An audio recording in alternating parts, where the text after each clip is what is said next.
Pronto, vamos lá. Não tem onça na região. Então, Aí, gente. sejam bem-vindos no Engenho Boa Vista da cachaça século XVIII. Muito boa. Segundo a Embratur, o estabelecimento mais antigo do Brasil em atividade na produção de cachaça. Essa construção que vocês estão vendo, ela é original, ela data de 1717. Ou seja, tem 306 anos. Quer dizer, já entrou no quarto século de atividade, né? Mas só a partir de 1755 é que veio pertencer à minha família e está até hoje. É jovem, só jovem, Pois família é. jovem. O meu filho, ele acabou de sair, ele mora ali. Ele foi deitar e falou, pai, eu preciso deitar, porque ele levantou de madrugada. Ele aqui é o atual mestre alambiqueiro, ele já está na quarta safra dele. E ele é a nona geração que está aqui fazendo e bebendo cachaça. Que bom. Porque aqui o nosso lema é faz para beber, se sobrar que vende. Essa tá muito boa, eu vou vir pra cá. Então, essa estrutura que vocês estão vendo é um desafio atualmente a gente fazer uma cachaça do mesmo padrão de 300 anos atrás, e a gente faz questão de manter esse padrão que vem de geração em geração na família, mas dentro da legislação atual que é vigente no Brasil. A legislação nossa, ela é toda direcionada para um ambiente industrial. Ele não reconhece o pequeno produtor, a cachaça que tem a sua origem verdadeira. Infelizmente a legislação não reconhece, porque ela vem de cima para baixo. A legislação ela é toda focada, direcionada para a indústria. E ela não tem meio termo, ou está dentro do padrão industrial ou está fora. Agora, a partir do dia, não sei se foi 1º de fevereiro desse ano, teve uma adequação na legislação que separou a cachaça de alambique, né? Mas mesmo assim, é muito generalizado, cachaça de alambique. O nosso padrão aqui é a cachaça caipira, é aquela cachaça de verdade, né, que hoje não pode nem falar artesanal mais, que pela lei esse termo não vale. Mas aqui é feita à mão, né? Desde o cultivo do solo, do manejo da lavoura da cana-de-açúcar, do corte manual, de uma fermentação. Se você chegar por aqui, não sei se vocês perceberam o cheirinho que está vindo lá da fermentação, uma fermentação natural, selvagem, com leveduras que estão aqui no ambiente. Aqui nessas paredes, na pátina da parede, das madeiras, habita aqui um fungo, que tem 300 anos que esse fungo habita aqui. Nesse fungo tem uma cepa de levedura que é o Saccharomyces cerevisiae, mas é uma cepa de Saccharomyces que já foi estudada em 2010 pelo professor Rogério Brandão, da Universidade Federal de Ouro Preto, que ele concluiu que a nossa levedura ela atua de uma maneira diferente de todas as leveduras que ele até então já tinha pesquisado aqui no Brasil. Desde da temperatura baixa, que ela costumou trabalhar, e da maneira dela ficar no processo de fermentação, né?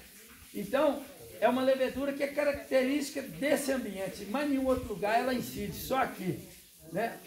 E essas características todas, então, a gente traz para a cachaça século XVIII. Ou seja, é a mesma cachaça que o Tiradentes bebeu, que eu falo. Por que eu falo isso? Porque em 1755, quando entrou para a família, foi através de uma tia do Tiradentes, que veio de São Paulo, comprou a propriedade e assumiu isso aqui. Passado alguns anos, ela passou a propriedade para um sobrinho dela mais velho, que era o padre Domingos da Silva Xavier, que era o irmão mais velho do Tiradentes. O padre Domingos passou mais um tempo, ele passou tudo para Antônia Rita da Encarnação Xavier, que é a irmã caçula do Tiradentes, a mais nova. A Antônia Rita, ela é a bisavó do coronel Xavier Chaves, que deu nome ao município, que se chamava Francisco Rodrigues Xavier Chaves, que no início do século XX, ele conseguiu o título de coronel da Guarda Nacional. Daí, ele construiu, ele foi o fundador da Vila São Francisco Xavier, que depois veio se chamar, em 1963, Coronel Xavier Chaves. Então é o único município, portanto, no Brasil que tem o nome Xavier que é o mesmo do Joaquim José da Silva Xavier, o Tiradentes. Tiradentes. Então, por isso que eu digo que nós vamos beber Legal, ali, né? Vocês vão poder beber uma cachaça que o Tiradentes bebia. Porque se aqui era da irmã dele e ele nasceu aqui a 8 quilômetros aqui embaixo, na fazenda do Pombal, então, logicamente, ele vinha aqui tomar uma cachaça com ela, né? E como essa cachaça é feita da mesma maneira até hoje, então vocês vão poder provar uma cachaça que o Tiradentes bebeu. Já provaram no caminho que eu vi, né? Mas vamos continuar provando. Eu não provei não, só quem provou foi ele. Pimentel ficou louco. Pois é. Então, aqui nós temos um setor de moagem, a roda d'água lá fora. Aqui a gente chega com a cana, passa pela balança. Da balança ela vem para a banca, onde ela vai ser triturada aqui no moedor. O caldo passa aqui no decantador, aqui tudo é de pedra, vocês estão vendo? Só que desde o ano de 2005, a normativa do Ministério da Agricultura obrigou que colocasse tudo dentro do inox, do aço inoxidável. Aí eu fiz esse puxado e coloquei aqui um decantador de aço inoxidável. Então o caldo passa, ele vai passando pelo decantador, aquele caldo mais fino. Aqui antigamente era uma canaleta de madeira. Eu me lembro. Nós tivemos que colocar uma tubulação. Eu me lembro da canaleta de madeira. Pois é, tá vendo? E essa tubulação vai lá para o fundo. Olha o que virou lá no fundo. Agora tem azulejo, tem vidro. É. Porque foi uma imposição da legislação para nós continuarmos registrados, tendo números do mapa e tudo. Eles queriam que eu transformasse aqui num ambiente industrial. Devido eu já estar aqui há 40 anos, eu consegui adaptar de acordo com a legislação, mas sem perder a essência, que é essa levedura que é a responsável diretamente pela cachaça, né? Pelo o padrão da nossa cachaça, né?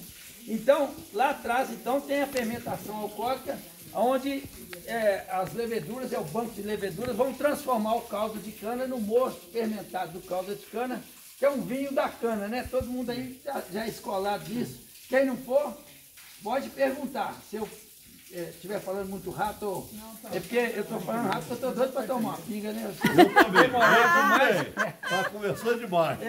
E aí, depois então que a levedura trabalhou o caldo de cana, aqui no nosso estabelecimento, essa levedura, geralmente em 24 horas, ela transformou todo o caldo em vinho da cana, que é o mosto fermentado. Aí desce para o alambique, que está ali, que é o aparelho de destilação, né? O alambique, essa maneira de enterrar o alambique, ela é característica do período do século XVIII, né? E no nosso caso, o que a gente chama artesanal e além no permite, é porque o fogo é fogo direto. Então aqui tem a fornalha, vocês estão vendo aqui a fornalha? O fogo direto é o fogo igual no fogão a lenha. O fogo vai direto na panela, não tem caldeira.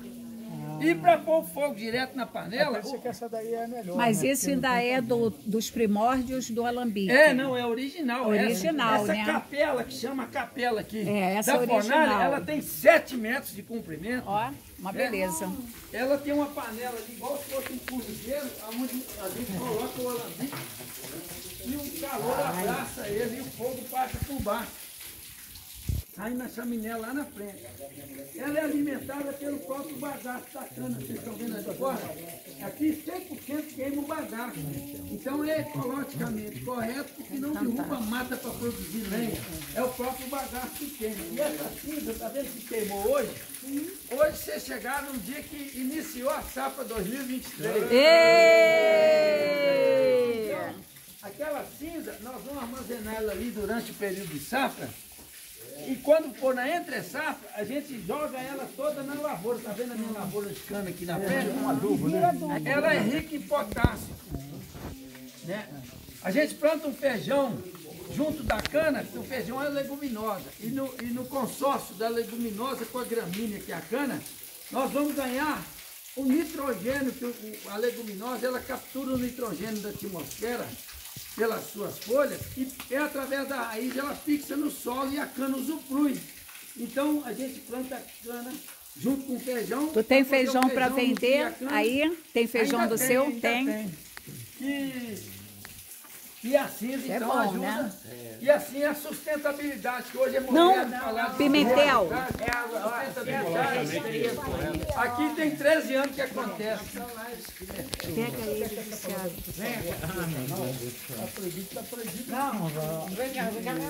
Vai estampar no rótulo. Porque não pode mais dizer cachaça artesanal, porque não é reconhecida pela legislação. Eles alegam que é um processo, ele por si é industrial. Só que eles não consideram o seguinte: 1000 anos, até muito mais do que 1000 anos, antes da Revolução Industrial, já se destilava, já se fazia destilado. Então, prova que, né? Posso fazer uma pergunta? Verdade. Pode. Que água é aquela que está correndo ali? Então, essa água é o seguinte, vamos voltar aqui para a explanação. Moeu a cana, o caldo foi para a fermentação, da fermentação veio para a panela, eu mostrei aqui o fogo direto. Tá. Num ambiente rústico, característico do período século XVIII, como esse aqui, considera-se, pela legislação, que ele é suscetível a contaminantes, né? Essa é uma briga danada. Aí, a gente supõe, então, que lá naquela fermentação, como ela é selvagem, que a levedura habita aqui, a gente não traz nada, todos os insumos que envolvem a produção da cachaça século XVIII são produzidos aqui por nós, né? Então a levedura, ela surge espontaneamente, que ela está na parede, ela está na madeira, que eu falei, é um fungo que o esporo dele está aqui no ar. Então, ele do mesmo jeito que esse fungo, que essa cepa de levedura, Saccharomyces cerevisiae, se instala, outras leveduras que estão por aí, outros fungos, ou até bactéria, que eles alegam que pode ter bactéria, vão se instalar também. Então nós vamos ter uma miscelânea ali, viva, que se usufrui do caldo de cana-de-açúcar oferecido. Toda essa miscelânea, cada um, ao converter o Saccharomyces, transforma a sacarose em etanol, né? Mas ali vão ter muitas substâncias que vão ser transformadas e produzidas ali pela fermentação. Esse coquetel de substâncias, que a gente chama de vinho da cana, ou mosto fermentado do caldo de cana-de-açúcar, vai ser escorrido para a panela. A panela vai sofrer a ação do fogo que eu estava explicando, fogo direto. O fogo direto, muita gente não entende e fala que ele é ruim. Por quê? Porque o cara que não sabe o fogo ali vai queimar a panela, entendeu? Agora, não é por isso que é ruim. O cara, para trabalhar ali, tem que saber o que está fazendo. Por isso que ganhou o título de mestre alambiqueiro. É mestre porque ele domina. O que domina é um curioso, não é o mestre. O que não domina é um curioso, não é o mestre. Né? O mestre sapateiro, o mestre carpinteiro, É o que sabe fazer. é o que sabe fazer, não só fazer, mas entende o material, entende de toda a cadeia produtiva daquilo. É verdade. Por isso ele Da se tornou essência- mestre. da Ai, vem o essência pai da do produção. Nando. Aí o senhor Rubens chegando. O Rubem. É o pai. 90 anos Ah, conservado na cachaça. ei. Eu vou chegar lá, tô com 82. Eu tô com 82, só falta 8 anos para chegar lá. Ele faz um sucesso, né? Ele é uma graça. Pois é, ó. Tudo bem? Tô filmando aqui. terminar rápido Como aqui, tá? Tudo bem? Ao colocar o fogo, aquelas substâncias todas Bom que lhe ver. compõem o vinho, cada uma tem um ponto de ebulição específico. E a água? Vai chegar na água. Cada um tem um ponto de ebulição específico. Então, ao aquecer, aquela que tem um ponto de ebulição mais baixo é a primeira que evapora, não é? Normalmente, a gente sabe que naquele composto ali do vinho, o álcool puro é o que tem um ponto de ebulição mais baixo, é o primeiro que sai, né? Então, aí nós vamos, nessa destilação, então, nós vamos ter as 3 etapas, cabeça, coração e cauda. Por que tem a água? Porque o vapor vai subir na coluna e vai entrar dentro da caixa d'água na serpentina, que é uma espiral. Essa água, então, ela é fria e ela vai causar um choque térmico, condensando o vapor, ele liquefaz e aqui pinga-pinga. Ela pinga-pinga-pinga em mim. É o pinga de mim. Por isso é que tem o nome de pinga. Ela começa pingando, depois ela vira uma torneirinha, igual um filtro. Que pingava nos escravos na época da escravatura. Pois é, então. E aí, de acordo com o ponto de ebulição de cada substância, à medida que elas vão evaporando, por isso que o foguista ali, ele tem que saber dar tempo ao tempo para esperar cada momento para ele ter um gradiente de saída. Porque se ele apertar um fogo de repente, faz igual um leite que ferve, sobe tudo junto e ele não separa nada. É a grande diferença da cachaça de alambique para as outras cachaças de coluna. É o método de separação mais criterioso, né? Então, a pessoa sabendo, tendo destreza de lidar no fogo, ele vai respeitar o gradiente de saída e vai separando, porque a destilação nada mais é do que um processo de separação das substâncias através do seu ponto de ebulição. Então, quando a gente vai ver um neném nascer e tem um parto, o que é a primeira coisa que aparece? É a cabecinha dele. Por isso a primeira que sai é a cachaça de cabeça, é a primeira que sai. Como o álcool puro é o primeiro, que ele tem um ponto de ebulição mais baixo, ela sai com teor alcoólico, que hoje todo mundo conhece, que é o álcool 70. Ela sai numa média de em torno de 70% de teor alcoólico. Como eu já falei, um ambiente rústico, aberto, susceptível, entre aspas, aos contaminantes, se houver alguma bactéria infiltrada ali no meu processo, bactéria, qual que é o problema dela? Ela produz toxina. Só que a toxina, ela tem uma propriedade, ela não pode ver um álcool puro, que ela agarra no álcool. Então, quando esse álcool mais puro sobe no vapor, liquefaz e desce, ele arrasta com ele as toxinas. Por isso, por medida de profilaxia, a cachaça de cabeça, então, é descartada. E também por quê? Porque se nesse processo meu não tiver o cuidado na decantação, no cuidado com o asseio do caldo de cana, esse caldo pode vir contaminado desde lá da sua origem e trazer substâncias que vão promover a produção de outros álcoois indesejáveis, entre eles o pior de todos é o metanol, que mata, deixa cego. Tem muita cachaça que ela tem um teor de metanol que não chega a matar nem deixa cego, mas põe um cara louco. Aí aquele cara, o cara quebrou aquele bar ali, o cara vive dando briga, vai ver que a cachaça do cara, o metanol é lá em cima. E o cara fica louco, aí ele quebra tudo, né? Então, tirada a cabeça, por profilaxia, vem a parte nobre da destilação. E o seu Rubens está aqui, ó, apaixonado pela cachaça que ele é, ele fala para todo mundo, a cachaça século XVIII, feita com o coração. Eu vi a branquinha, que eu não sou muito fanático e gostei muito. E aí depois vem a cachaça, vem a água fraca, que aqui a gente chama água fraca, que todo mundo conhece mais por calda. É, a calda. E no nosso caso aqui, ela tem uma média de 35% de teor alcoólico. Então a gente armazena ela nessas latas aqui de fora. Quando tem um volume de calda que dá para voltar para o alambique, a gente faz uma redestilação.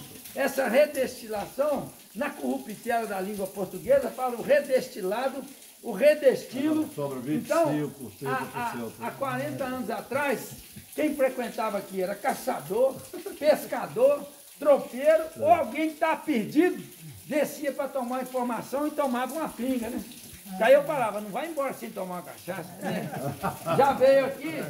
Então, esse caçador, esse pescador, esse tropeiro que dorme no tempo, que chega com os pés molhados, e chega tremendo aqui. Aí eles falavam assim, eu tô tremendo, tô doido para tomar dá um restilo, fazia assim, dá um restilo. O restilo vem da corruptela do redestilado. O que é isso?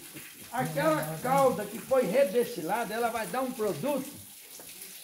Tem a cachaça de restilo, mas hoje não pode mais chamar de cachaça, então é só o redestilado, o restilo, em torno de 60% a 63% de teor alcoólico. Diferente da cachaça de cabeça. Tem muita gente que não entende e acha que cachaça de cabeça é restilo. Ah, isso aqui é um restilo. Não, o restilo é a corruptela do redestilado. Então, essa de 60% atualmente é os produtores de licor que chegou, me arruma aí, eu estou cheio de fruta lá em casa, aí vem, compra e faz o licor. E aí, ou então a gente vende para quem produz licor mesmo e leva, né? Então agora, alguém tiver alguma pergunta, vamos perguntar lá perto do copo. Vamos lá, não vou perguntar nada. Não vamos perguntar mais nada, vamos embora lá para perto do copo. A aula está muito boa, gostei da sua aula. Muito obrigado. Não está deixando a gente se envolver. Agora chegou a melhor hora. Melhor hora. Melhor hora. Mas